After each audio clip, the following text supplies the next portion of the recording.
Assalamualaikum warahmatullahi wabarakatuh. Kami dari kelompok 4 akan menjelaskan tentang strategi dan model pembelajaran dengan judul Mengaplikasikan Strategi dalam Pembelajaran yang Efektif.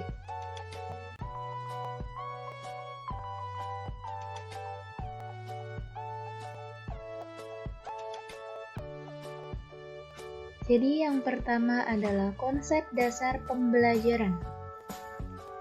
Proses pembelajaran pada dasarnya merupakan hubungan antara guru dan peserta didik. Kualitas antara guru dan peserta didik dalam proses pembelajaran sebagian besar ditentukan oleh pribadi pendidik dalam mengajar, atau bisa disebut dengan teaching, dan peserta didik dalam belajar, atau bisa disebut dengan learning.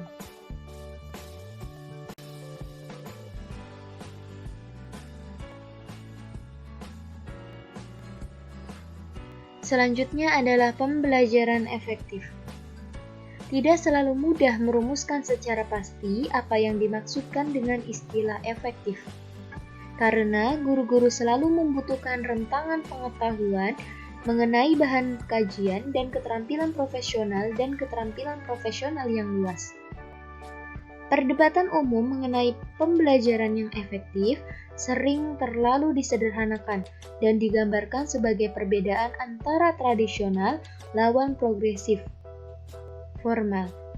Padahal realitas kehidupan kelas memperlihatkan bahwa banyak guru yang lebih suka menggunakan metode campuran daripada metode tunggal. Yang stereotip dan kecenderungan sekarang adalah kepada guru-guru dianjurkan untuk menganalisa dan menentukan strategi pembelajaran sendiri, daripada hanya menjiplak metode orang lain.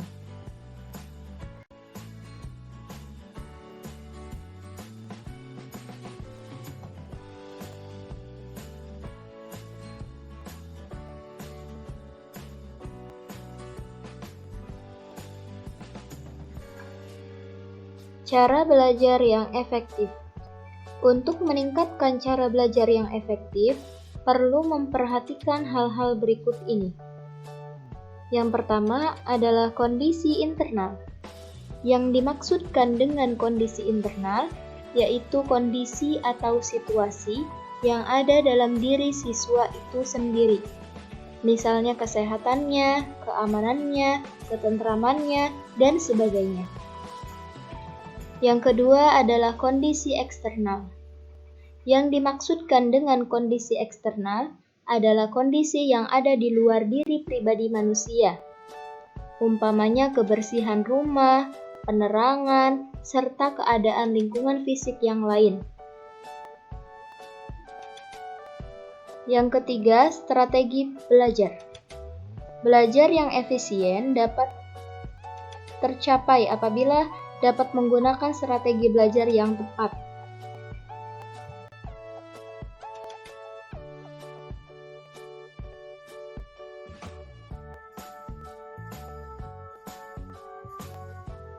Selanjutnya adalah prosedur pembelajaran yang efektif.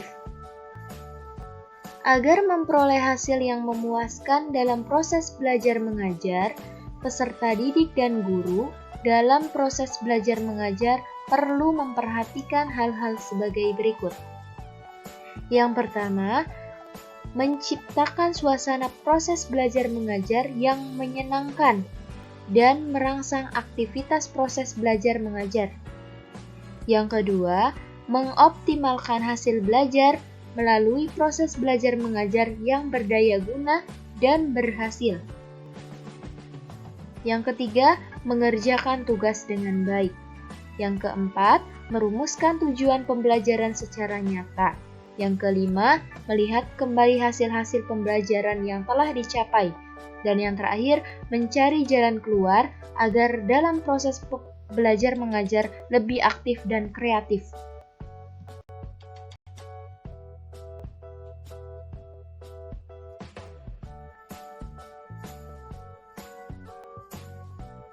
Kriteria pembelajaran yang efektif. Agar di dalam pembelajaran memperoleh hasil yang memuaskan dan memperoleh kesuksesan, perlu memperhatikan sejumlah komponen sebagai berikut. Tujuan yang diharapkan merupakan tugas, tuntutan atau kebutuhan yang harus diperoleh atau sistem nilai yang harus nampak dalam perilaku dan merupakan karakteristik kepribadian peserta didik dan seyogyanya diterjemahkan ke dalam perilaku dalam berbagai kegiatan yang berencana dan dapat dievaluasi. Dalam pembelajaran harus mengembangkan peserta didik seoptimal mungkin melalui berbagai kegiatan guna mencapai tujuan. Target pembelajaran yang ditetapkan dalam tujuan pembelajaran harus tercapai minimum. Time of learning, siswa dalam arti waktu yang dibutuhkan siswa untuk mencapai tujuan pembelajaran dapat diselesaikan tepat dan bahkan kurang dari seluruh waktu kegiatan pembelajaran.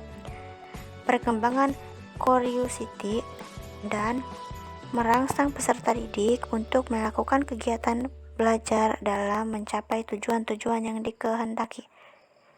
Kegiatan guru, siswa mampu menciptakan suasana dan lingkungan yang kondusif untuk aktivitas belajar. Pengembangan keterampilan peserta didik sebagai hasil dari proses pembelajaran, learning skill development yang semakin meningkat dan berkembang secara baik dan wajar sesuai tujuan-tujuan pembelajaran.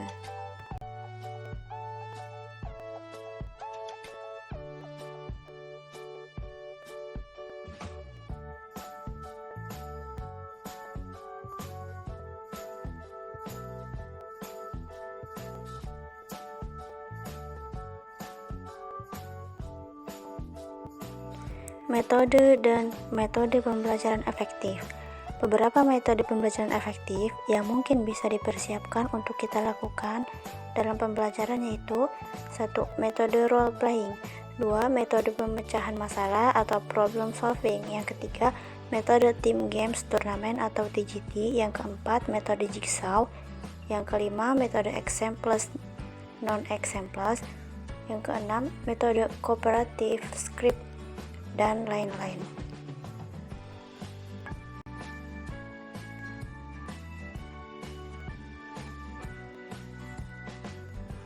Kualitas efektif pendidik. Sebagai seorang pendidik, harus memiliki kualitas-kualitas antara lain sebagai berikut. 1. Berempati. 2. Penuh perhatian dan kehangatan. 3. Bersikap terbuka.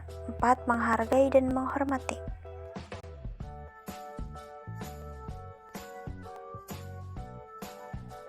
Mengajar yang efektif. Untuk melaksanakan mengajar yang efektif, diperlukan syarat-syarat yaitu belajar secara aktif, guru harus mempergunakan banyak metode pada waktu mengajar, motivasi, kurikulum yang seimbang. Guru perlu mempertimbangkan perbedaan individual. Guru akan mengajar efektif. Pengaruh guru yang sugestif perlu diberikan pula kepada siswa. Seorang guru harus memiliki keberanian menghadapi siswa-siswanya. Guru harus mampu menciptakan suasana yang demokratis di sekolah. Pada penyajian bahan pelajaran pada siswa, semua pelajaran yang diberikan kepada siswa perlu diintegrasikan. Pelajaran di sekolah harus dihubungkan dengan kehidupan yang nyata di masyarakat. Dalam interaksi belajar mengajar, pengajaran remedial.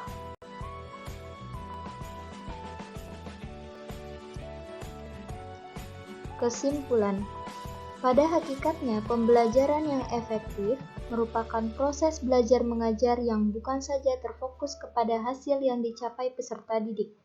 Namun bagaimana proses pembelajaran yang efektif mampu memberikan pemahaman yang baik, kecerdasan, ketekunan, kesempatan, dan mutu, serta dapat memberikan perubahan perilaku dan mengaplikasikannya dalam kehidupan mereka.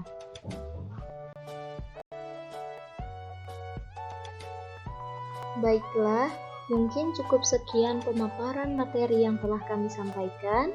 Kurang lebihnya mohon maaf. Sekian dan terima kasih.